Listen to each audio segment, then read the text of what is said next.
क्या आपने कभी सोचा है कि जब एक स्त्री किसी पुरुष को याद करती है तो यह सिर्फ उसके सोच तक सीमित नहीं रहती, बल्कि यह भावनात्मक ऊर्जा उस पुरुष तक भी पहुंचती है और उस पुरुष के जीवन में कुछ ऐसी घटनाएं होने लगती हैं जिनका वह अंदाजा भी नहीं लगा पाता है।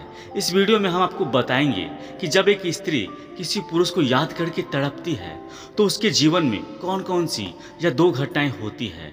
दोस्तों, जब कोई स्त्री सच्चे दिल से किसी पुरुष को दिन रात याद करती है, उसकी याद में तड़पती है, तो उसकी सोच सिर्फ एक कल्पना नहीं होती, बल्कि यह भावनात्मक कनेक्शन उस पुरुष पर भी असर डालता है। सबसे पहले उस पुरुष को अचानक उस स्त्री की याद आने लगती है, फिर चाहे वह कितना भी व्यस्त क्यों न हो, उसकी सोच में उस स्त्री की तस्वीर उभरने लगती है। यह किसी खास पल या फिर उसकी मुस्कान की वजह से हो सकता है। यह सब ऊर्जा का असर है जो उस स्त्री की यादों से निकलकर उस पुरुष तक पहुंच रही है।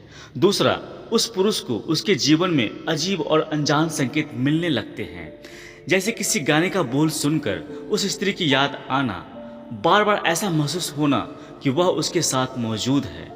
यह भावनात्मक ऊर्जा का प्रभाव है जो दोनों के बीच एक अटूट बंधन बना लेती है। जब सुबह उठते ही उसका चेहरा, उसकी मुस्कान, उसकी बातें, उसकी चाल ढाल तुम्हारी आंखों के सामने घूमने लगती है और रात को सोते वक्त भी वही चेहरा तुम्हारी कल्पनाओं में छाई रहती है, तो समझो यह कोई सामान्य आकर्षण नहीं है। श्री कृष्ण कहते हैं कि जब चेतना बार बार किसी एक ही स्त्री की ओर खींचती है तो वह स्त्री केवल शरीर या रूप से केवल तुम्हें नहीं खींच रही, बल्कि उसकी ऊर्जा तुम्हारा अस्तित्व को छू रही होती है। उम्मीद करता हूँ दोस्तों यह वीडियो आप सभी को अच्छी लगी होगी। जय श्री कृष्ण, राधे राधे।